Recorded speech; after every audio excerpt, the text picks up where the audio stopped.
Okay, good morning, everybody. Hope everybody's well. Hope my sound is good today for those of you who are joining us for the first time this weekend. Yesterday, we had a little bit of some technical difficulties. For those of you that stuck with me yesterday, I thought I loved you before, I love you even more. For those who came back and on, we had a whole thing yesterday. So for those who skipped Sunday, you missed some drama. Happy Labor Day for those that celebrate that. I'm sure everybody celebrates it, right? It's a day off. This is the beginning of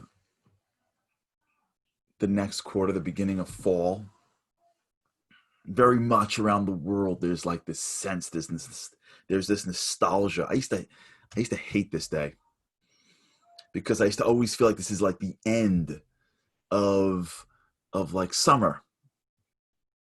But if you think about it, summer almost felt like the vacation of your life, right? Like the year, then there's the summer. It always felt off to me that you need to take a vacation from your daily life, like as if something was not pleasurable enough with life in general. So I had to take a vacation from it. And now I have to get back to life, you know? It took me a while to hear this from somebody, but there was one client that we used to work with who used to tell me that we still work with him, but we used to tell what he told me a while ago. He told me that growing up, his father would always say, "Can't wait for the weekend to be over." He loved his family, but he loved what he did. It's so important in life that we don't have periods where we're excited to disconnect from life. And when we get back into life, there's like a sense of like, oh, there needs to be a excitement for life, an excitement for what I'm about to engage in. That's what we're going to talk about today.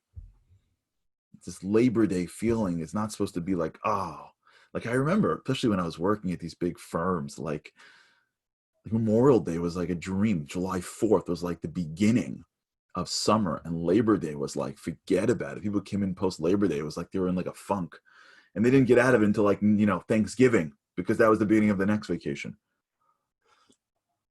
We can't live our lives from vacation to vacation. We can't live our lives from TGIF to TGIF. We have to live our lives excited for the game. Excited for the game. So we've been talking about this idea of not being able to allow ourselves to get stuck in the mind of somebody else. Now, one of the questions that I'm keeping on getting, which is a great question, which is the participation of other people, right? All of what we're talking about sort of presupposes that when you become bigger, when you stop trying to guess what's in someone's head, when you start going above it, it's going to have an impact, right? And we do things because okay, I'll be bigger. But what we're really saying is, I'll be bigger for a little bit until then you get up to. Right? I want to make sure like we can like split this hair here. The solution to most of our problems is not to engage in the battle. If you remember last week, we spoke about like the ropes that come around you in the boxing ring. The solution to most of our issues is not to engage in the battle. If you've been married for more than like 5 years, usually it takes around that time to fully get it, you learn that if you're in an argument with your spouse, even if you're right, you lose. Arguments usually end up in a loss. Even the party that wins loses. At some point, you got to figure out how to resolve differences without fighting. I don't mean in a argument like in a normal argument, like in a fight. Even if you're right in a fight with your kid, if you do that consistently, you lose because your kid wakes up one morning and then leaves. You could be right all you want. They're out the door. They ain't coming back. So you can check off everything you did that was right. Don't matter. You lose. Not really, but you lose. And it's complicated with parenting, so I get it.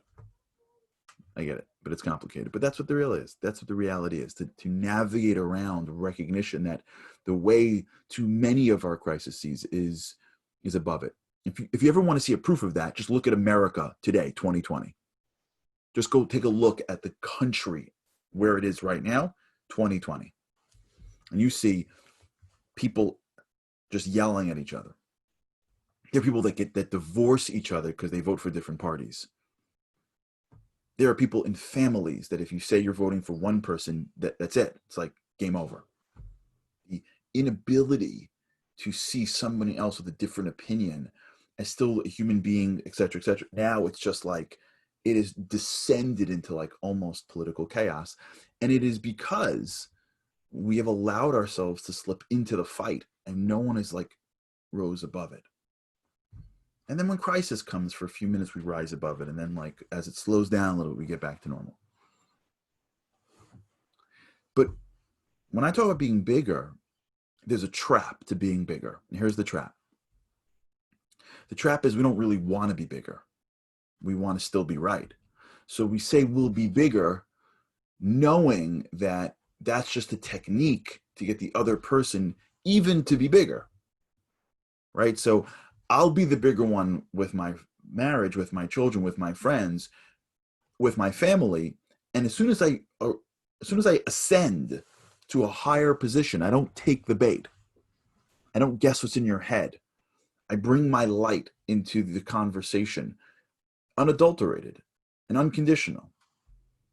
What I'm really thinking is, I did it. Like, when is he going to do it? When are they going to do it? Right? I got it. I got to be the role model. I heard that. I remember if that was yesterday or 2 days ago, but I got to be the role model. I'm the role model. I'm doing it. And as soon as you do it, a day, 2 days, a week, a month, you're like, where is everybody? And at that point, what gets revealed is that you're not really being bigger to be bigger. You're being bigger as a technique to elevate the relationship, which is totally fine. But it's just flawed because you're missing a key element to how it works. L'chaim, to those of you that are still engaged in the coffee. For those of you who never stop with the coffee, I hear you. So let's go a little bit deeper now. Let's understand this in a little bit of a deeper way. The Talmud teaches us that every person is born individually, even twins and triplets. Each one comes out individually. Because in a way, each human being is a world unto themselves. In fact, we have this interesting tradition in which a person is supposed to have on them, so to speak, two maxims in their lives. On one side, they're supposed to say, I am, and I'll say it in Hebrew and translate, Ani afar ve'efer. I am dirt and ashes. Meaning I'm low, I'm humble, I'm nothing. I'm supposed to have a certain level of humility in this world. The world doesn't necessarily kowtow to. On the other hand, you're supposed to have a maxim that you live with, which is Ha'olam nivra bishvili. The world was created for me. Can you imagine? Can you imagine the Talmud teaching us that we have to walk around and tell ourselves the world was created for me? The train, yeah, that's for me. Yeah, that Grand Canyon, I don't know why there's a line, because it belongs. Wow. Right? Can you imagine people taking that to the level of where they can like ruin it? The world, the broadcast booths, Madison Square Garden, the United States of America, bishvili, because of me. What can this possibly mean? So at a deeper level, what this is telling us is that there's a certain way in which the world was created. This is complex. So I want to do this slowly. And I want us to like digest it. I don't want to say it and then we like either get it or don't get it. I want to say it and I want to like sip it. Because as you start to get this, we start to see the world a little bit in a different perspective. And this is like, in my opinion, real prep for Rosh Hashanah. Because on Rosh Hashanah, the world gets recreated. The world was created for me means, or can mean, that as far as I am concerned, everything that I experience in the world was delivered custom for me. Meaning, I have, if you can almost picture it, a perspective that is like virtual reality. It's not real. It's real only for me. So I come into this world with a custom built program. Now, think of the distinction here. We think there's a world, there's a sandbox, and we plop into the world, right? We're all in this little pen called the world, and then people come in and people leave, and people come in and people leave, and we all play in this large playground called the world. And there are rules, we've got to interact, and there are people that win and people that lose and people that become leaders, people that become like we think the way reality is I am a part of a larger reality in which I exist within. But maybe that's not the way it is. Maybe at a little bit of a deeper Jewish philosophical level, actually it's not that. It's that I come into this world and God creates a bespoke, custom program for me, just for me. That means I've got a soul, and the soul comes down into the playground called the world, and the soul is engaged in a virtual reality game called life. And that game called life has different properties for each person. I come down with this type of soul, given this type of family, put in this type of environment. I am shown certain things. As I grow, things change. As I fail, things change. Every day that I wake up, there is a new set of circumstances that are placed before me to enable me to accomplish my purpose for being on this world. And this is like deep spiritual, philosophical stuff, but I want to like unpack it. And it's very non-Western. So for the Westerners amongst us, for the real Americans amongst us, or the Europeans, people that real Australians, whoever grew up in a Western environment, this is totally out of whack. But the idea that ha'olam niver bishvili brings us to a point where each individual is brought into this world to fulfill something, to fix something. In Hebrew, this is called a tafkid, a purpose. And every day that we wake up, there's like sort of a recalibration of what comes our way based on who we were and who we are and what we've done and what we haven't done and what's available to us right now. And that applies both physically and that applies spiritually. So for example, if a person, let's say, ingests poison and as a result harms their body, they wake up in the morning and the next morning they wake up with the reality of what took place yesterday, physically. That happens spiritually. If a person does certain things and creates dysfunction in their soul, what takes place the next day for them changes. What they are grappling with changes. What's available to them changes. What they understand changes. I had a guy on the trips, we run these trips, and on a momentum trip. And I saw him on the trip, and he said to me, maybe 8 months later, he reached out. And he asked me a question about life. And I said to him, like, what have you been doing the past 8 months? He's like, what do you mean? I'm like, no, what have you been doing these past 8 months? He's like, what are you talking about? I'm like, the question you just asked me, it was so deep, Jewish-wise. When I met you on the trip, you had very little Jewish background. And now you're asking like questions that like I just heard being asked from this group of people who have who are spending their whole lives studying, like they're just what.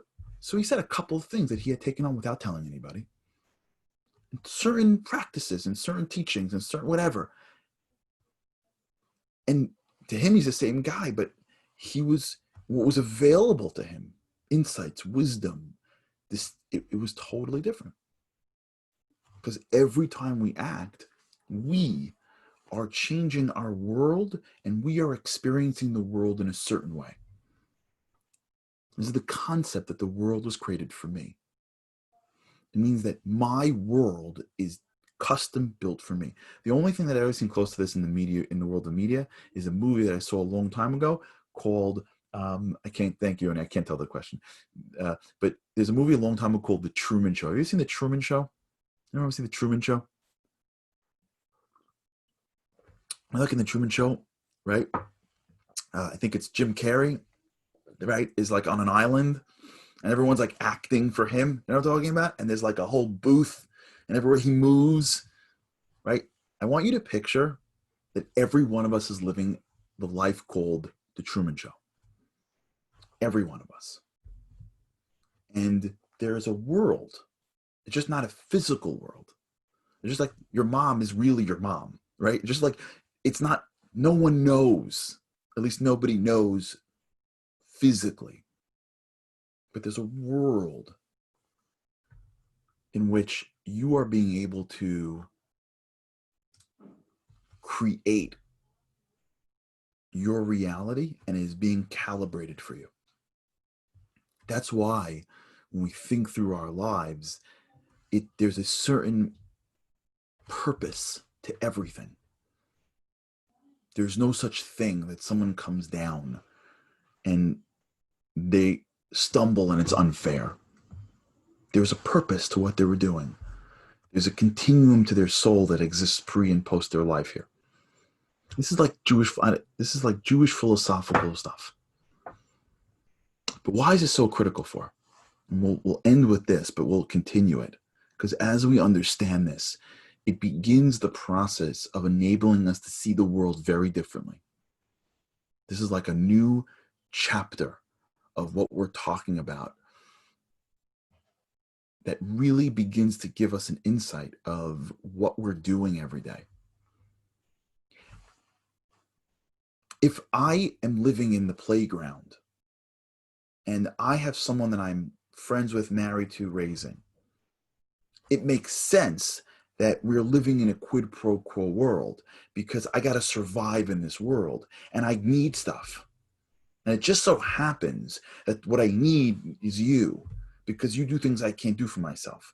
It just so happens that I need things. I need to survive, and survival really requires social collaboration. And we live in a world where I got to take care of myself and worry about myself, and all of the things that I have to do to survive in a regular material world is how I'm operating.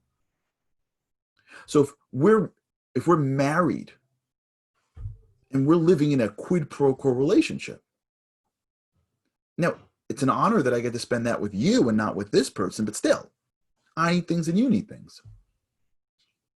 And if I'm engaged in something and I go bigger, I go above the fight, I expect you to come with me because I'm really going above the fight for us.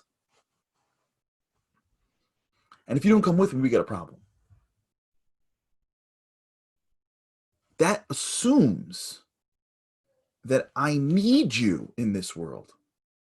And I need it because you owe me and I owe you and we're living in this physical game. But what if the situation of my spouse was really pre-programmed for just my evolution? What if my interactions with the people around me wasn't for my survival, but it was for my spiritual purpose? What if the person across from me was acting the way they were acting to bring something else out in me? Something that I have to work harder to get out. So what if being bigger wasn't a technique to get you to raise yourself? What if being bigger was my job in this world? My job is to be bigger. Whether you come along for it is the gravy, but the meat is me. What I got to do, who I have to become. Who you have to become is a different story. Do I want this? Of course I want this. Do I want you to come up? Of course I want to come up. Do I want to have a wonderful, amazing relationship? Yes, of course I want to have that. But what if my domain of action really is how I react, regardless of how you respond?